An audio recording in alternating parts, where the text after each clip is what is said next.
সূরা ইউসুফ থেকে আলোচনা শোনার জন্য লম্বা চূড়াই সূরা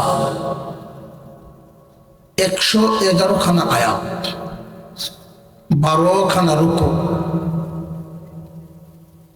আমি এক মাহফিলে আলোচনা করেছিলাম, 3 দিন ব্যাপী মাহফিল। তো এই প্রথম দিন থেকে 3 দিন আমি ছিলাম। তো 3 দিনেও শেষ হয়নি, তারপর মাইক প্যান্ডেল রাখা হয়েছে, আরো একদিন বাড়ায় 4 দিনে শেষ হচ্ছে। তো যদি কুটিনাটি দিক নির্দেশনা, শাখা পোশাকা সব মিলে আলোচনা করতে হয়, আরো বেশি সময়ের দরকার। লম্বা চড়া সরা জুমায় আলোচনা করছিলাম, 1 বছর হয়েছে। কুরআনুল কারীমে ছোট বড় 500 ঘটনা আছে।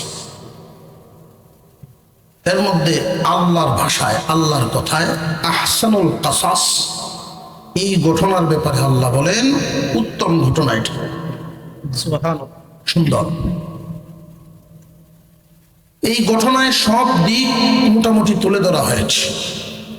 একজন পিতার আদর্শ কেমন হওয়া চাই, ভাইয়ের আদর্শ ভাইদের প্রতি কেমন হওয়া চাই, একজন যুবকের চরিত্র কেমন হওয়া লাগে, একজন ক্ষমতাবান ব্যক্তি, প্রতিনিধি যারা হন, জনগণের দায়িত্বশীল যারা হন, তাদের কি পরিমাণ গুণাবলীর প্রয়োজন, এই সমস্ত বিষয়গুলো সব দিক তুলে ধরা হয়েছে।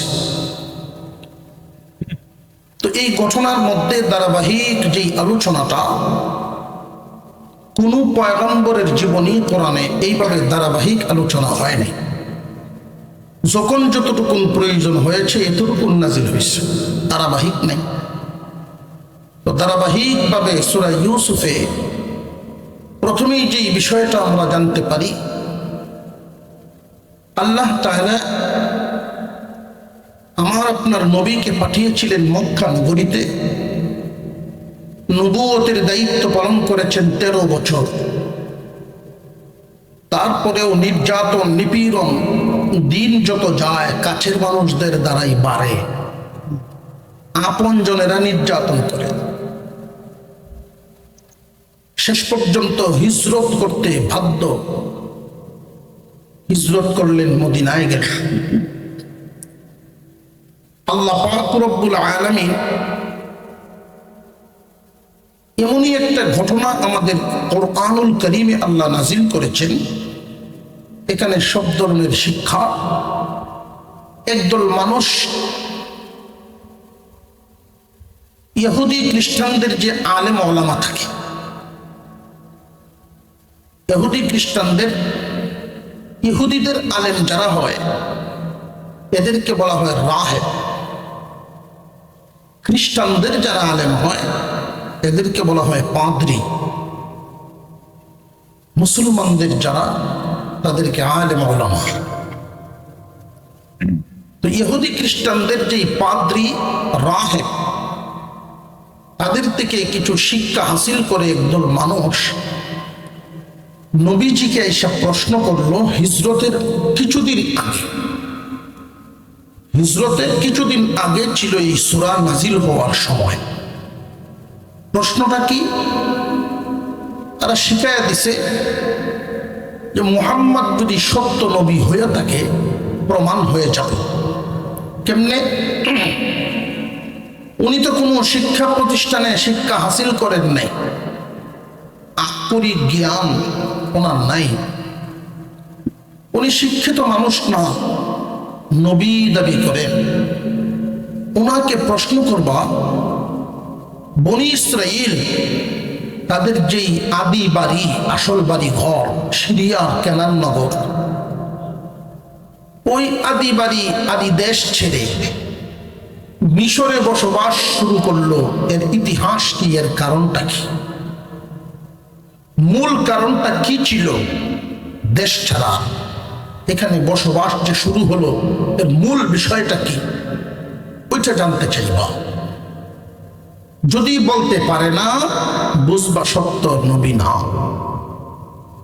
আর যদি বলে দেয়, তাহলে মনে করবা মুহাম্মদ সাধারণ কোনো মানুষ নয়, আল্লাহর পক্ষ থেকে ওহী নাজিল হয়। তো এই মক্কার একদল মানুষ আইসা আমার আপনার নবীকে জিজ্ঞাসা করলো ইউসুফ এবং তাদের ভাইদের ঘটনাটা, বাড়িঘর ছেড়ে মিশরে কিভাবে বসবাস শুরু করলো। তখন সাহাবীরা উপস্থিত ছিলেন, তারাও মনে মনে খুশি হচ্ছেন। কেন? যে আমার আপনার নবীর জবান থেকে যদি শুনতে পারি, এখানে কোনো সন্দেহ আর থাকবে না, যা শুনবো সত্য শুনবো। কারণ নবীর জবান থেকে যা বের হয় নিজের পক্ষ থেকে নয়, আল্লাহর পক্ষ থেকে নাজিল হয়। আর আল্লাহর পক্ষ থেকে যেই ঘটনা নাজিল হয়, এই ঘটনার অবস্থা হলো এমন, দুনিয়ার জমিনে ঘটনা ঘটে আগে, লিখা হয় পরে।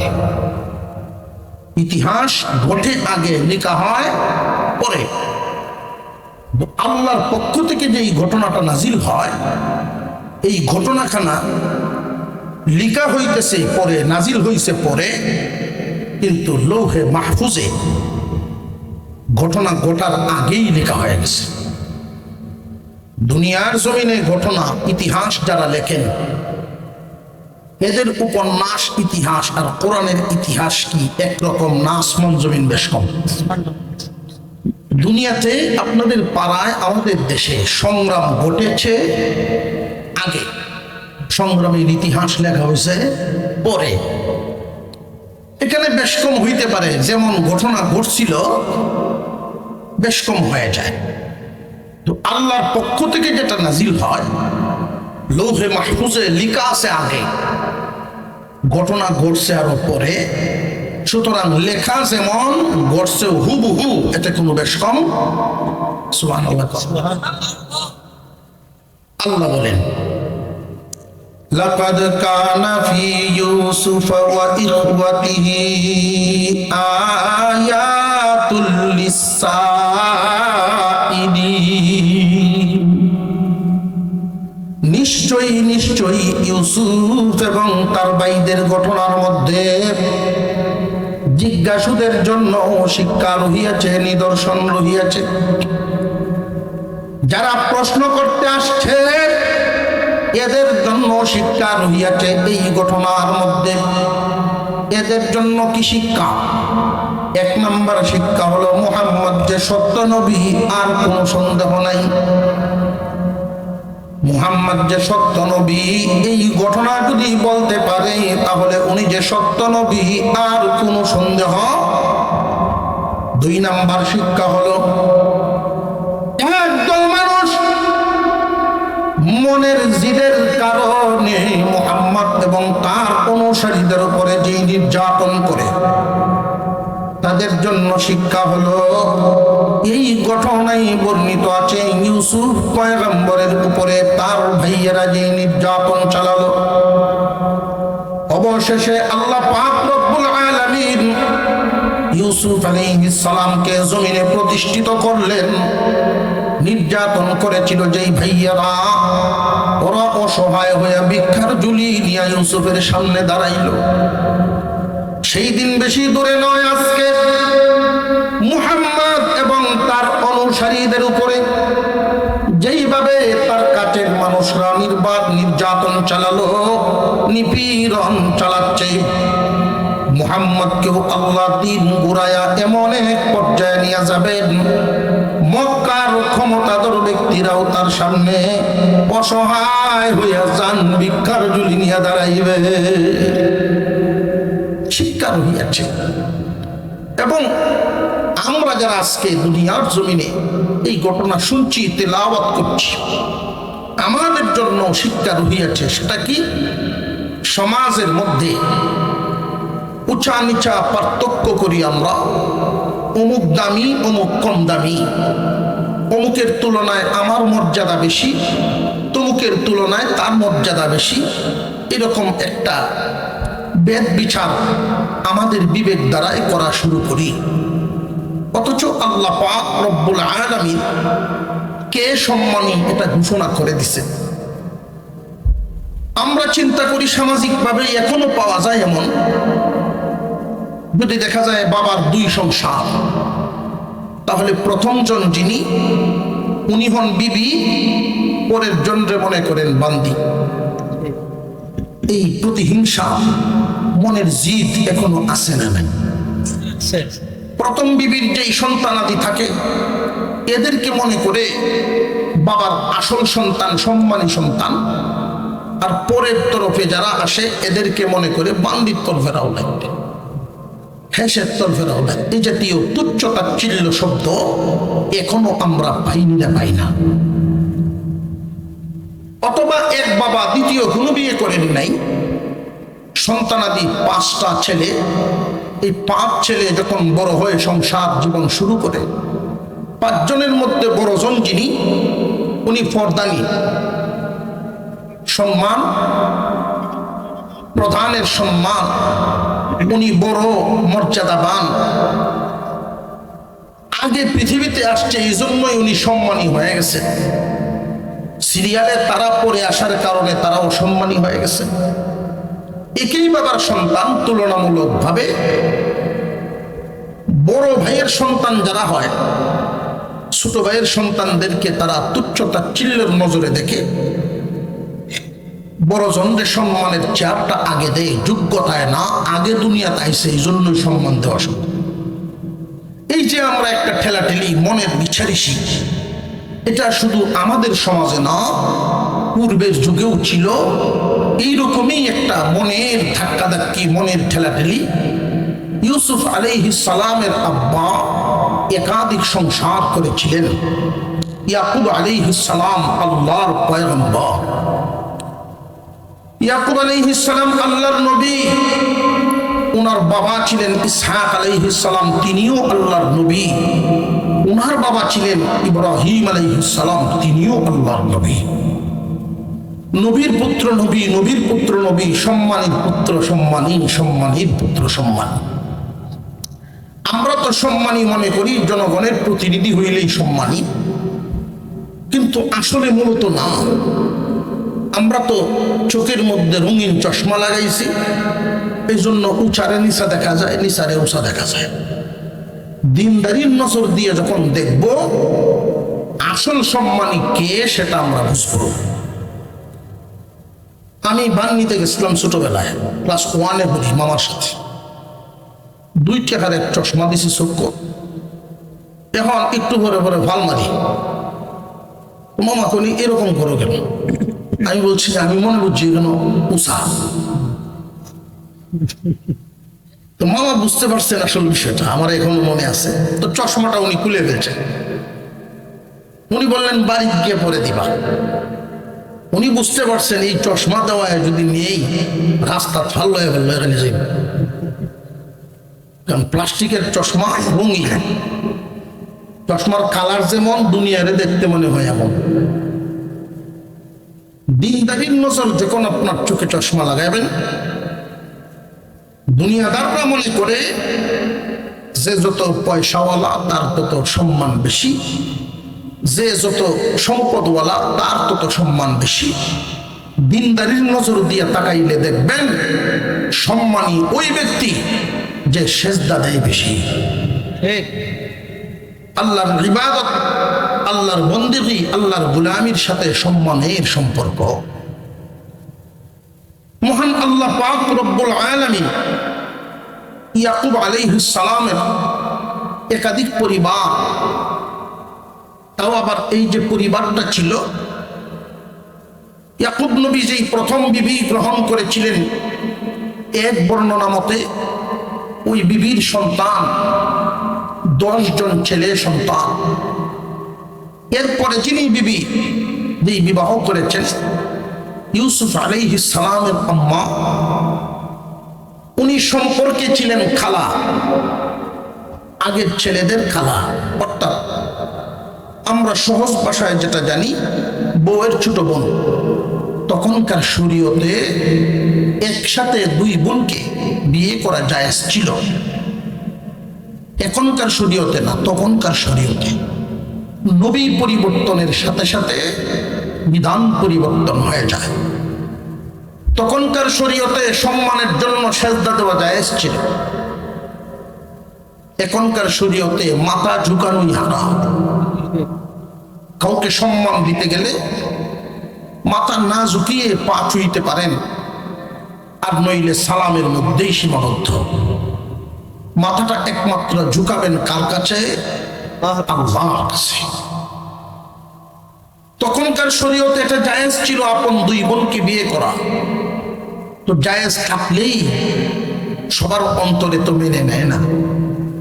এখনকার শরীয়তে একটা বিধান দেখেন, মাসনা সুলাসা রুবা, 2, 3, 4। একজন পুরুষ তার যদি আর্থিক শারীরিক সামর্থ্য থাকে সেজন্য 2, 3, 4টা পর্যন্ত বিয়ে শাদী করতে পারে, কোনো বাধা নিষেধ নাই। তবে হ্যাঁ, ইনসাফ যেন বজায় রাখে।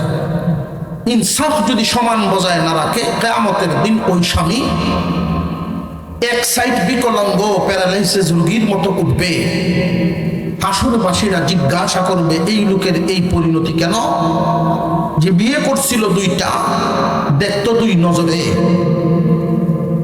পরবর্তীতে যারা বিয়ে করে নতুন লইয়া শুধু ঘুরতো কক্সবাজার, অমুক তমুক ভারকপুর কোজায়, আর বুড়িদের কোনো খোঁজ খবর নেই। এইরকম যদি হয়, বিকলাঙ্গ হয়ে এক সাইড প্যারালাইসিস রোগীর মতো হয়ে উঠবে। ইনসাফ যদি বজায় রাখতে পারে, শারীরিক এবং দৌলতের মালি সামর্থ্য আছে, 2, 3, 4টা পর্যন্ত একজন পুরুষে বিয়ে করার অনুমতি আছে। কিন্তু এই যে অনুমতি শরীয়তে দিয়ে রাখছে, আছে যে আমরা এখানে যারা আছি, আমরা হুজুর হই আর সর্দার হই, যেই হই গড়ে এই পরামর্শটা একটু করে দেখেন তো অনুমতি পাননি। গরম ভাত খাওয়া বন্ধ হয়েছে। কথা বুঝে আসতেছে? মানুষ মরতে চায়, এইটা চাইতো না। এমনকি হুরে গেলাম, জান্নাতে গেলে যে আল্লাহ হুর দিব, এটাও মানতে রাজি না। সুযোগ পাইলে হুরের চুলো দল লয়, তুই কেন লাগি নাইছস? ঠিক না? ঠিক। ক্যান্সারের রোগী অসুস্থ হয়েছে এক মহিলা, মনে হয়ে গেছে তাই বলতেছি। মহিলার অসুখ, ডাক্তার বলছে যা খাওয়াইবার খাওয়াইলাম, হায়াত বেশি বাকি নাই। বাড়িতে আনছে বেচারা। স্বামীও চিন্তা করলো, জীবন কাটাইতেছে যার সাথে বহু বছর কাটাইলাম, সপ্তাহখানিক আর হয়তো টিকবো, দোকানদারি ব্যবসা বাণিজ্য সবকিছু বাদ দিয়া তার সাথেই বেশি সময় দেয়, পাশেই বসে থাকে। হঠাৎ স্বামীর হাত ধরিয়া জিগায়, আমি মরলে আপনি কিতা করবেন? বিষয় কিন্তু তার উদ্দেশ্য হইল বিয়া করবো কিনা, ওইটা জিগাইতেছে। এজন্য বিয়েটা না কইয়া প্রশ্ন করছেন, আমি মরলে আপনি কি করবেন? স্বামী বেচারা মনে মনে ভাবে, ঠিক বই আর কয়েকদিন, এখন যদি কই যে বিয়া তো একটা করম লাগবই, মনে যদি কষ্ট পায়। উনি বুদ্ধি করে উত্তর দিছে, তুই মরলে আমি ভাগল হইয়া। তাতে মনে করে যে না, আমার মহব্বত করে, আমি মরলে কি করবো? পাগল হইয়া। এরপরে যখন উত্তর মন মতো হয়েছে না, বিয়া করবো কিনা এটা তোর বুঝছে না, পাগলের নেবে কইছে, আর একটা বিয়া হত্যা না। দূর পাগলে তো কত তাই করে। মন ভয়ের পরে চিন্তা দূর হয় না। শেষ পর্যন্ত যাও পাগলামি করো আর যাই করো, আমার হাত ধরে একটা কথা দেব। কি কথা? আমার গুরুস্থানের মাটিটা শুকাইলে বিয়ে যদি করো, এরপরে করো, কবরের মাটি শুকানোর আগে বিয়ে করো। আচ্ছা যা কথা দিলাম, তো শান্তিতে মর। কথা দিলাম কবরের মাটি না শুকাইলে দ্বিতীয় সংসার করব না। মারা গেল, দাফন কাফন শেষ, সপ্তাহ গেল, 15 দিন গেল, 1 মাস গেল, ওটা কি দেখে মাটি তো শুকায় না, আগের মতোই ভিসা। ও কি রে ব্যাপার, এর কথা কি আল্লাহ এইভাবেই কবুল করবো নাকি? যা ওয়াদা তো ওয়াদাই, না শুকাইলে তোর কাম হলো। এলাকার মধ্যে কিছু ঘটক তো থাকে, উকিল রাজিকায়, কি ব্যাপার জীবন এমনি যাইব? ভাই তো আর কয়টা দিন শুকাইল, শুকাইতো কিতাবে শুকাই তুই তো তোর পায় না, সমস্যা কি ওইটা বুঝতে না। 2 মাস গেল, এরপরেও মানি তো আর শুকায় না। একদিন ফজরের নামাজ পড়িয়া ভাবলো যে বাড়ি ঘুরানতে যাই, গুরুস্থান জিয়ারত করে ভরে যাই, কেন মা বাপের কবরও আছে, বিবিও মারা গেল। গুরুস্থানের দিকে যায়, এমনি দেখে হতো তার যে শালা ছোটরা এটা কলসি লইয়া হেলমেট। কিরে এত সকালে তুই কলসি লইয়া করতে আস? কাদুলা ভাই আপনি তো জানেন না, আপা মরার আগে এক ওসিয়ত করে তুই গেছে। আমি পাচ্ছি আছি যতদিন, একদিন পরে পরে এক কলসি পানি দিতাম ততদিন। একদিন ঘরে ঘরে যদি এক কলসি পানি কবরের উপরে দেয়, এই ছেলে যতদিন বাচ্চা আছে শালা কবরের মাটি আর হুকাইতো না, আর এর কপালে বিয়াও জড়ত না। বলার উদ্দেশ্য হলো দ্বিতীয় সংসার যদিও আপন বোন তখনকার শরীয়তেও জায়েজ ছিল, কিন্তু মন থেকে মেনে নেওয়া বড় কঠিন ছিল। যেইভাবে এখনকার সময়ে আপন বোন জায়েজ না, অন্য জায়গা তো জায়েজ, মহিলারা মানতে রাজি না।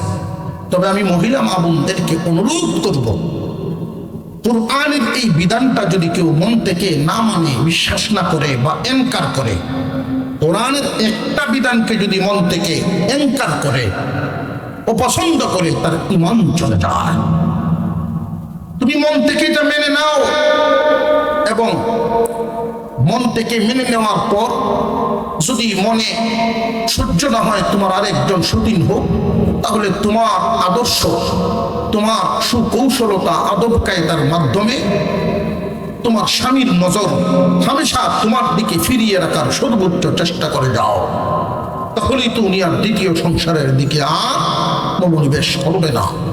জেনে রাখবেন, একজন পুরুষ নারীর সৌন্দর্যের পাগল যতটুকু, এর চাইতে দ্বিগুণ পাগল তার আদর্শের, তার আচার আচরণের। অনেক মানুষ এমন আছেন রূপে সুন্দর কিন্তু আচরণে সুন্দর না, আচরণ খুব খারাপ। এই সুন্দর রঙের কোনো দাম নাই, আচরণ যদি ভালো না হয়, আচার আচরণ, আদব কায়দা, এগুলোর দ্বারা স্বামীর মন জয় হয়ে যায়। আল্লাহ পাক আমাদের মা বোনদেরকে গুণে গুণান্বিত হওয়ার তৌফিক দান করেন, বলুন আমিন। ইউসুফ আলাইহিস সালামের আব্বা দ্বিতীয় সংসার করেছেন। ইউসুফ এবং বিনিয়ামিন তারা 2 ভাই জন্ম হলো। আগের পক্ষের যে 10 ভাই, তারা এদেরকে খুব নিম্নমানে দেখে, নিম্ন চোখে দেখে, এবং এটা ইউসুফ আলাইহিস সালাম, উনি ইউসুফ আলাইহিস সালামের ভাইয়েরা এই যে 2 নজরে দেখে, প্রতিহিংসার নজরে দেখে, ইয়াকুব নবী ঠিকই বুঝতে পারেন, বুঝেও তো কিছু বলেন না, মনে মনেই রাখেন। ইউসুফ আলাইহিস সালাম, বিনিয়ামিন, তারা 2টা ভাই দেখে তাদের আম্মা অর্থাৎ ইয়াকুব নবীর ছোট বিবি দুনিয়া থেকে বিদায় হয়ে যান। বিদায় হওয়ার পর ইউসুফ এবং বিনিয়ামিন তারা 2 জনকে ইয়াকুব আলাইহিস সালাম বেশি বেশি মহব্বত করতেন। এই কথাটাই আল্লাহ কুরআনুল কারীমে উল্লেখ করে দিলেন। তা কেন বলল? আব্বা যে ভুলের মধ্যে আছে, একজন নবী তো ভুলের মধ্যে থাকার কথা না। কোন নজরে তারা এটা বলল? তারা বলছে আমরা 10 ভাই, শক্তির দিক নজর করলে 2-এর চাইতে 10-এর শক্তি বেশি। কামাই রুজি ইনকামের দিক খেয়াল করলে বর্তমানে আমরা বড়রা ইনকাম করার সময় ইনকাম আমরা করি, সংসার আমরা চালাই। আব্বা যদি আদর করবার হয়, বেশি নজর রাখবার হয়, আমাদের দিকে রাখবেন, কিন্তু না, আব্বা তো ওই দিকে নজর বেশি রাখেন।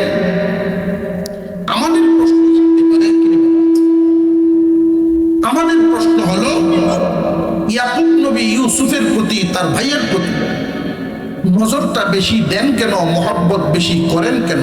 আসলে কি তাই কিনা যে ভাই, জমিনের মধ্যে আমরা যারা সামাজিকভাবে, পারিবারিকভাবে আছি, যদি দেখেন আপনার আব্বা, আপনার আম্মা আপনাদের ভাই বোনদের মধ্যে কারোর প্রতি একটু টান বেশি, দয়া মায়া বেশি, এই জন্য আপনারা রাগান্বিত হয়ে জিদাজিদি করবেন না। কারণ রাগ, দয়া মায়া এটা চোখে দেখা যায় না, অন্তর থেকে আসে। এটা আসে কিছু গুণে। রাগ হয় দোষে, আদর দয়া মায়া আসে গুণে। দুনিয়ার সম্পদ বন্টন করা, সমতা রক্ষা করা সম্ভব, সমান সমান বন্টন করা যায়, কিন্তু আদর দয়া মায়া সমান বন্টন করা সম্ভব না। যেমন একই বাবার দুইজন সন্তান, এর মধ্যে একটার গুণ হইল এমন, বাবা বাজার থেকে আসলেই ব্যাগটা গিয়ে বয়ে দৌড়ে আনে। বাবা যখন উজু করতে চাইবেন, উনি এক বদনা পানি এই ছেলেটায় আগায় এনে দেয়। বাবার উজু করা শেষ, পিছনে গামছাটা নিয়ে দাঁড়ায় থাকে। বিছানার থেকে যখন বাবা নামবেন, জুতাগুলো বাউ করে দেয়। বাপ যখন ঘুমাইতে যায় বা মা যখন ঘুমাইতে যায়, শীতকালে সরিষার তেল হাত পায়ে ডলে তারে ঘুম পাড়ায় দেয়। এবার বলুন, এই সন্তানের প্রতি মনের একটু টান থাকবেনই না থাকবেন? এটা কি মা বাবার দোষ না সন্তানের গুণ? সন্তানের গুণ। ইউসুফ আলাইহিস সালামের কিছু গুণের কারণে তার আব্বার নেক নজর, তার আব্বার নজর তার দিকে একটু বেশি ছিল।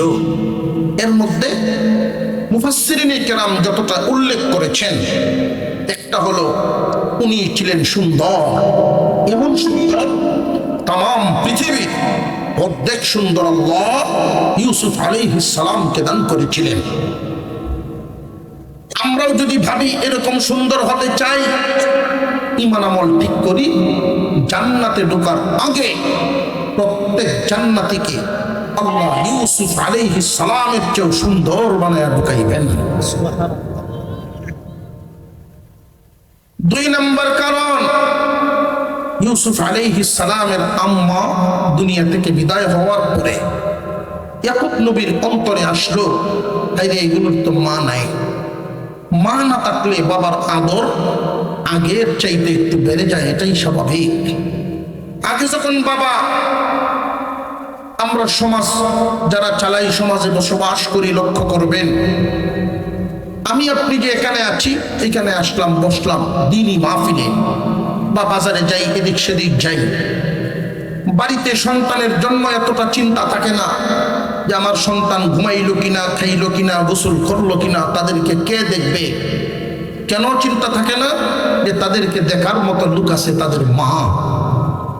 আর যেই সন্তানের মা থাকে না, যদিও বাবা আগে খাটাইতো 10টা পর্যন্ত বাজারে সময়, এখন সন্ধ্যার আগেই বাড়িতে চলে আসে।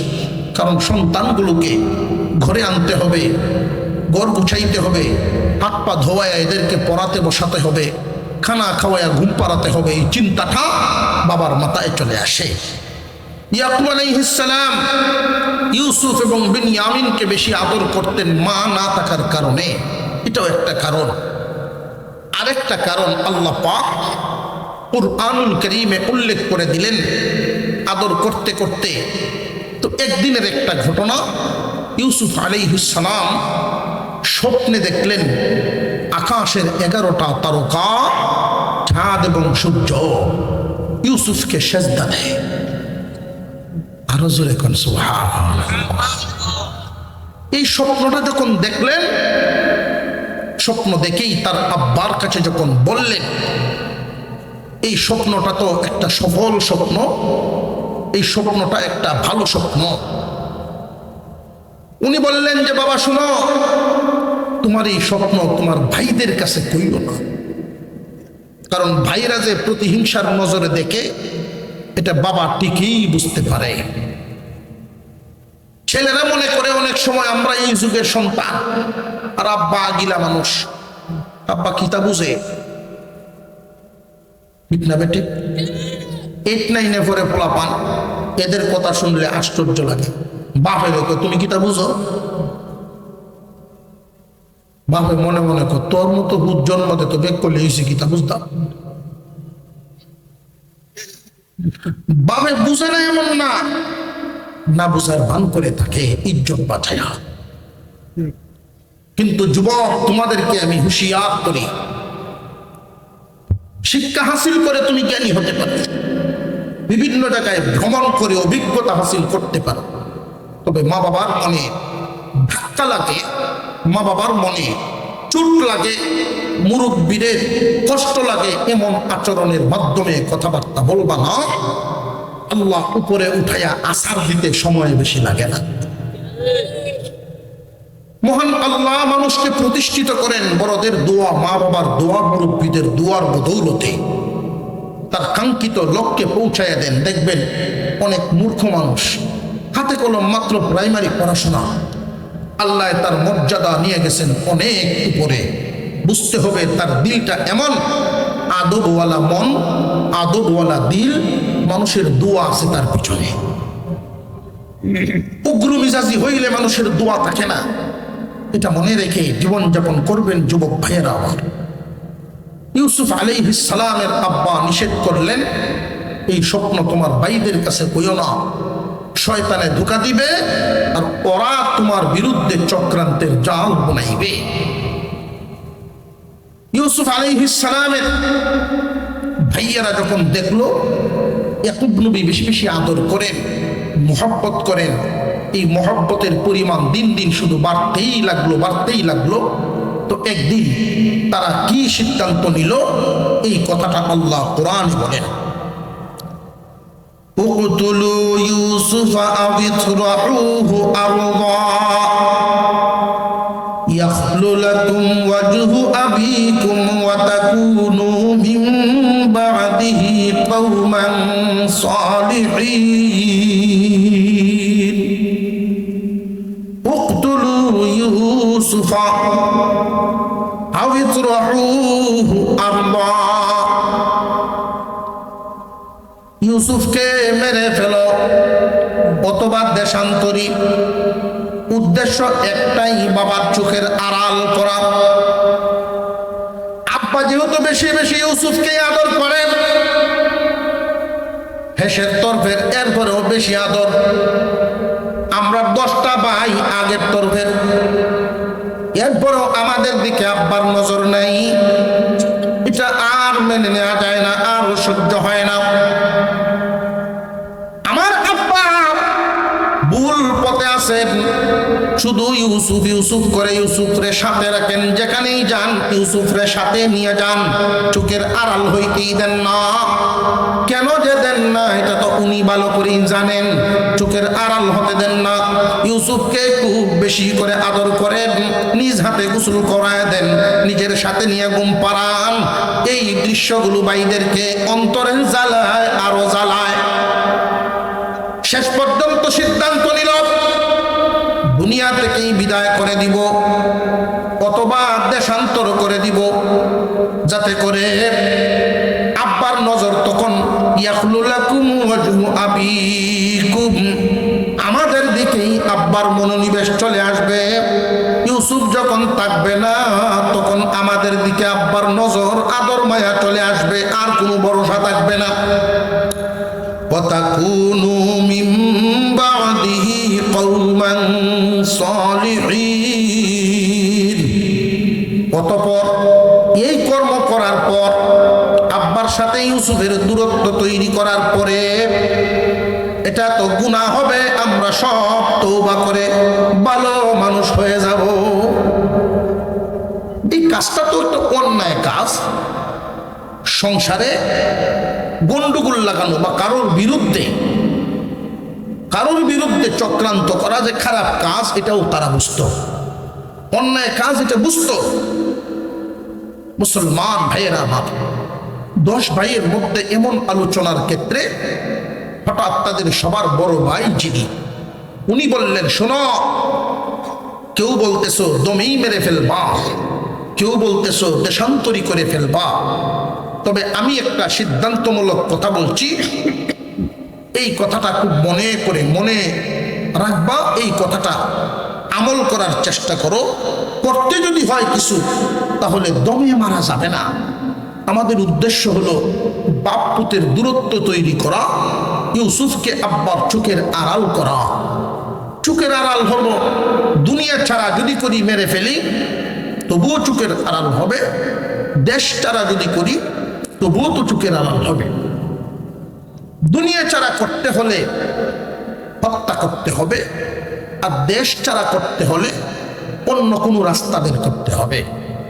তবে দুনিয়া ছাড়া করার চাইতে দেশ ছাড়া করার পাপটা কম। আর দুনিয়া ছাড়া করলে যদি হত্যা করে ফেলি তাহলে যেই পাপ হবে এই বোঝাটা অনেক ভারী হবে। যেমনই হোক, তো আমার বাবার সন্তান তো, ভাই তো, দমে মারা যাবে না, কি করা? উনি এক পরামর্শ দিলেন। قال قائل منهم لا تقتلوا يوسف وألقوه في غيابة الجب يلتقطه بعض السيارة إن كنتم فاعلين।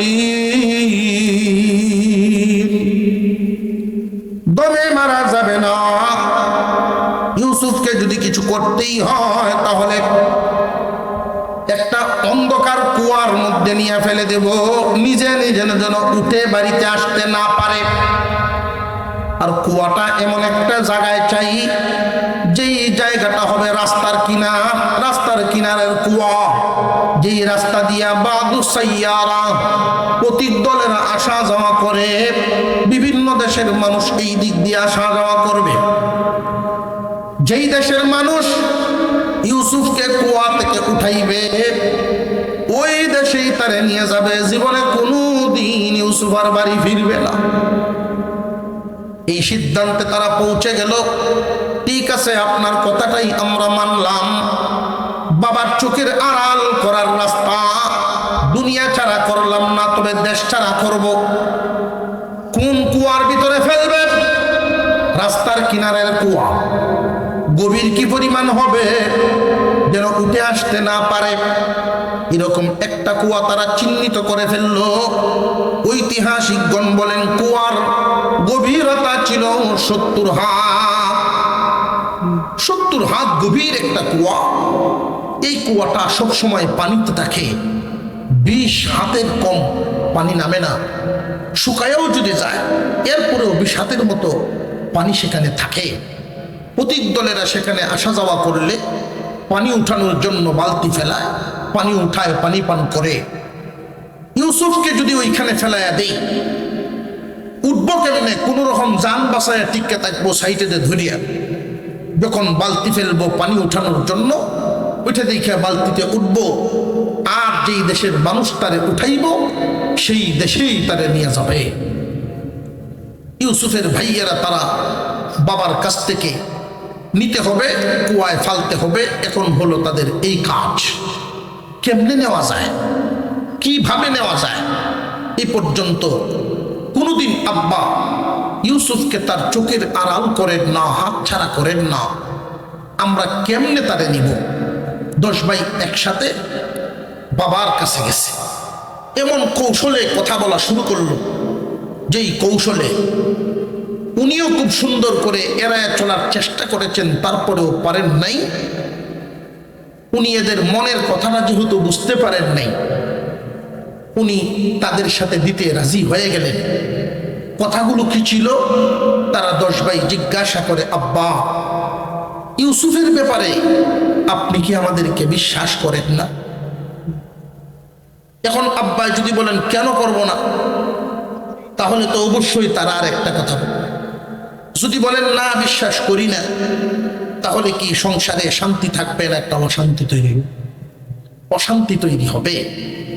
ইউসুফের ভাইয়েরা এই কথাটাই বলল, ক্বালু ইয়া আবানা মা লাকা লা তা'মান্না। আপনি কি তার ব্যাপারে আমাদেরকে বিশ্বাস করেন না? ওয়া ইন্না লাহু লানাসিহুন। অথচ আমরা ইউসুফের মঙ্গল কামনা করি, ইউসুফের ভালো চাই। কি ভালো?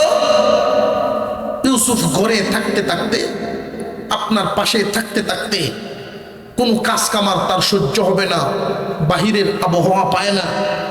আপনি আমাদের সাথে দেন, আমরা যে এলাকায় যাই সেখানে আবহাওয়া ভালো, প্রশস্ত জায়গা, দেখবে তার মনে আনন্দ পাবে, এক ঘরমুখী আর থাকবে না।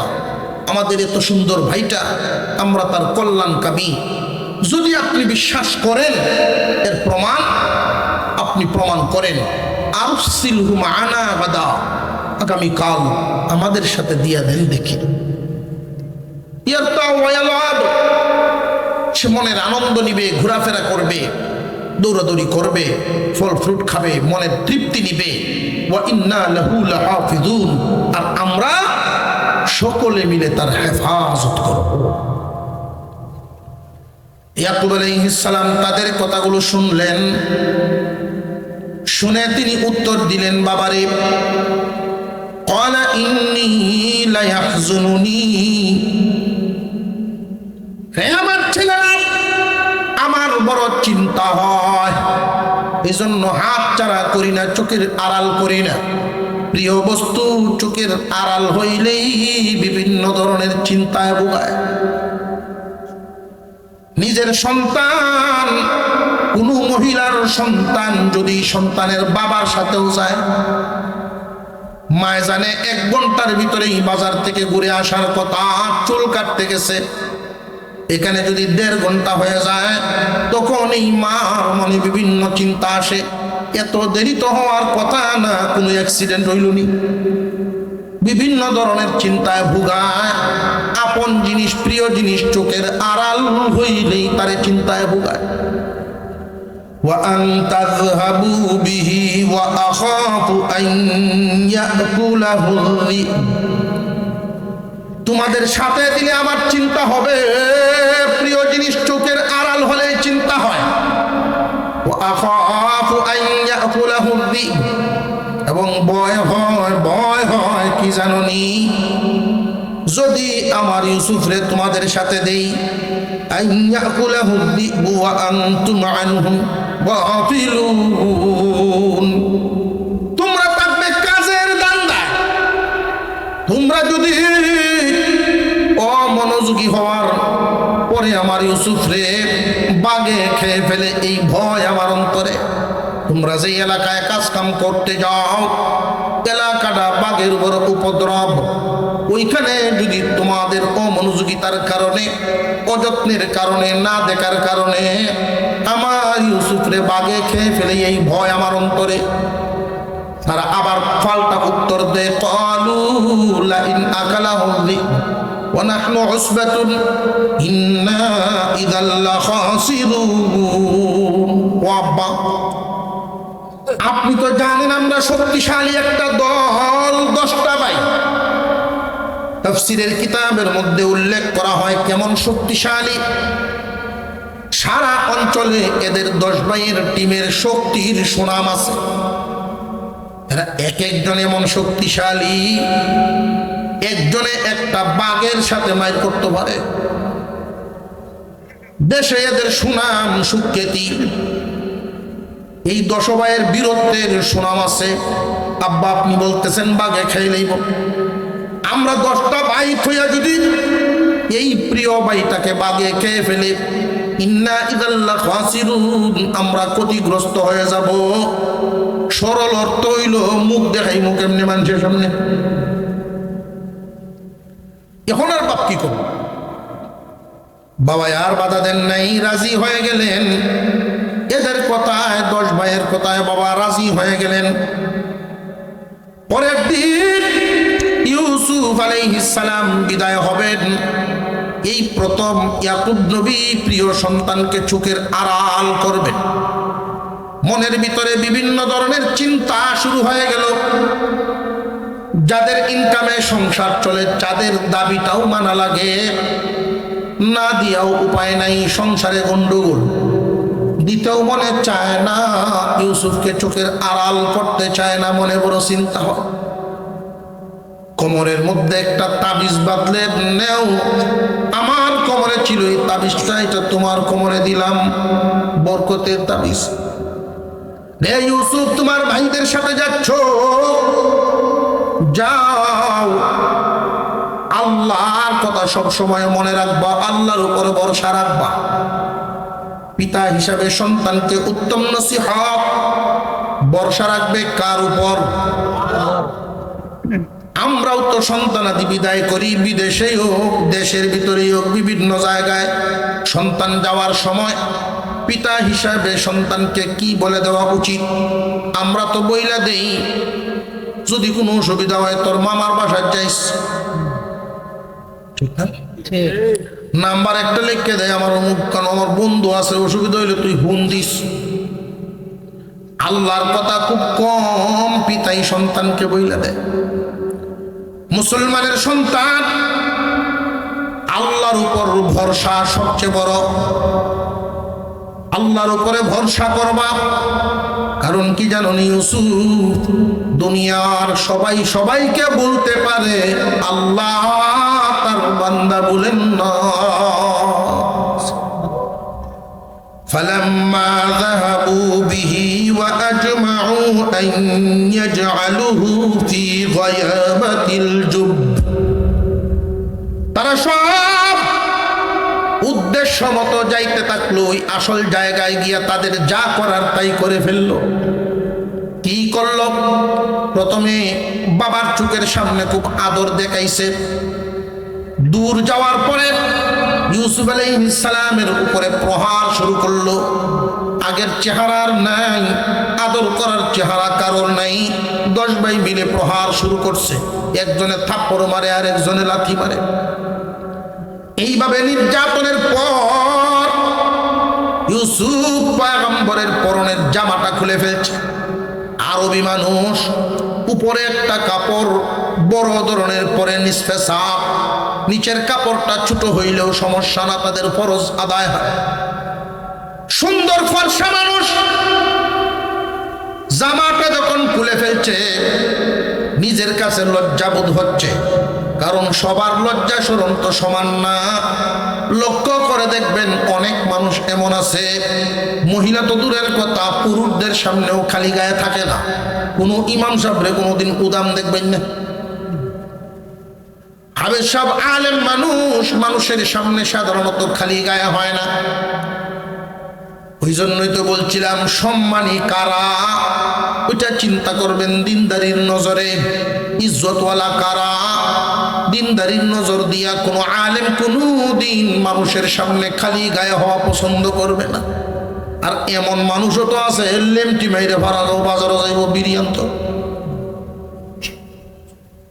মন আছে, লেমটি মেরে দেবে, ওটা স্মরণ নাই। ইউসুফ আলাইহিস সালাম সম্মানী মানুষ, সম্মানের পুত্র, সম্মানী।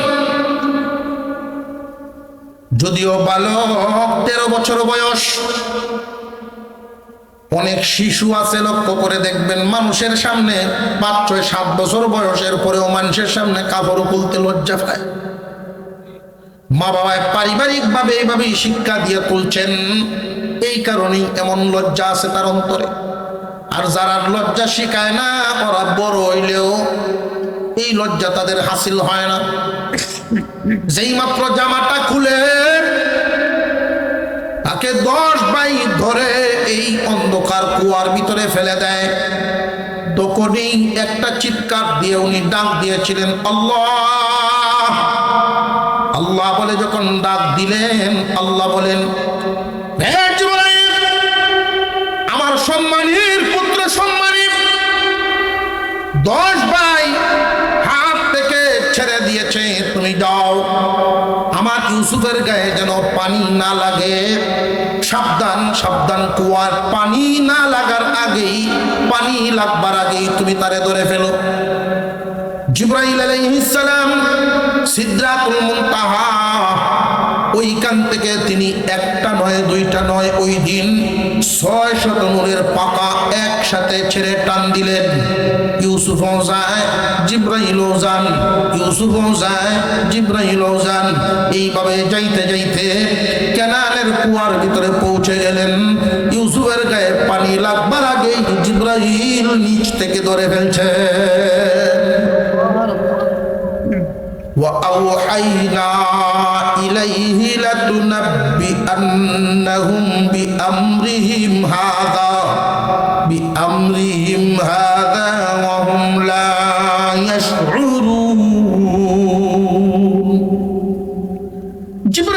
জমিনের মাধ্যমে আল্লাহ অভয়বাণী শোনাইলেন, আমার ইউসুফকে অভয়বাণী শোনাও।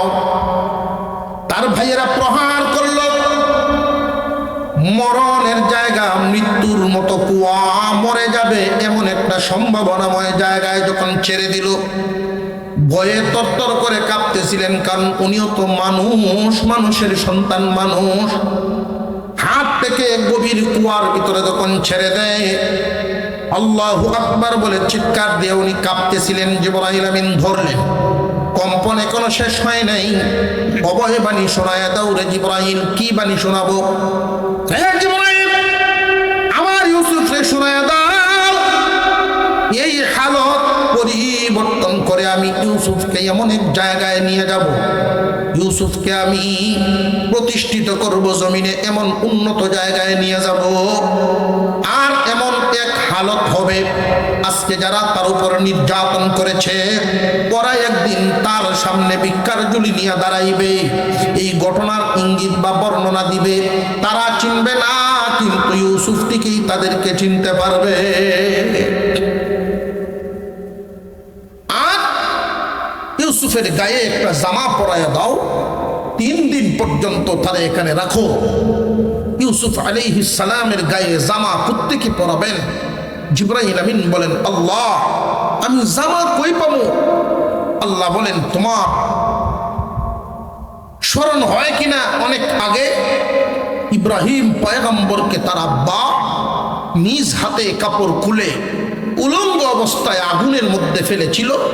সেই দিন তুমি জান্নাতি এক জামা পরাইয়া আমার খলিলকে আগুনের মধ্যে রাখছিলাম। আগুন থেকে বের হয়ে খলিলুল্লাহ ইব্রাহিম আলাইহিস সালাম বলেছিলেন, আল্লাহ, এই জামাটা কি করব? তো জান্নাত থেকে বেরিয়ে গেছে, এই জিনিসটা আর ঢুকানোর প্রয়োজন পড়ে না।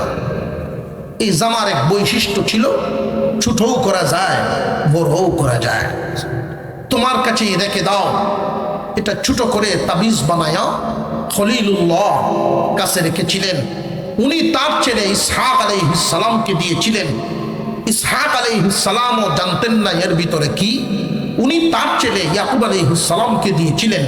ইয়াকুব আলাইহিস সালাম ইউসুফের কোমরে বেঁধে দিয়েছেন, ও জিবরাইল, টান দাও, ওই তাবিজ ছুটাও, জামা বড় করো, ইউসুফকে পরাইয়া দাও। উনি পরাইয়া দিলেন। সেখানে আছেন ইউসুফ আলাইহিস সালামকে কুয়ার ভিতরে রেখে 10 ভাই বাবার কাছে গেছে, মিথ্যা কাহিনী শোনায়। আব্বা চোখের পানি মুছে বাবের কান্দন কান্দে আর কয়, ইউসুফকে বাগে খেয়েছে। 10 ভাই দেখেই বাবার অন্তর লড়ে উঠছে। গেল 11 জন, আইল 10 জন। আমার প্রিয় পুত্র কই? মনের ভিতরে যা ভয় ছিল সেই ভয়েই পায়া বসলো। আল্লাহ যে কথাটা বললেন, এখান থেকে আমরা একটা শিক্ষা হাসিল করে এই কথাটা বলেই আমার সময় শেষ। ইউসুফ আলাইহিস সালামের অভয় বাণীটা যেটা, ভয় পাইও না, তোমার এই দুরবস্থা থাকবে না, আল্লাহ পরিবর্তন করে দিবেন। তখন হালত কি হবে? আজকে যারা তোমার উপর নির্যাতন করেছে, একদিন তারা তোমার সামনে অসহায় হয়ে দাঁড়াবে। দুনিয়াতে বড় পক্ষ ছোট পক্ষের উপরে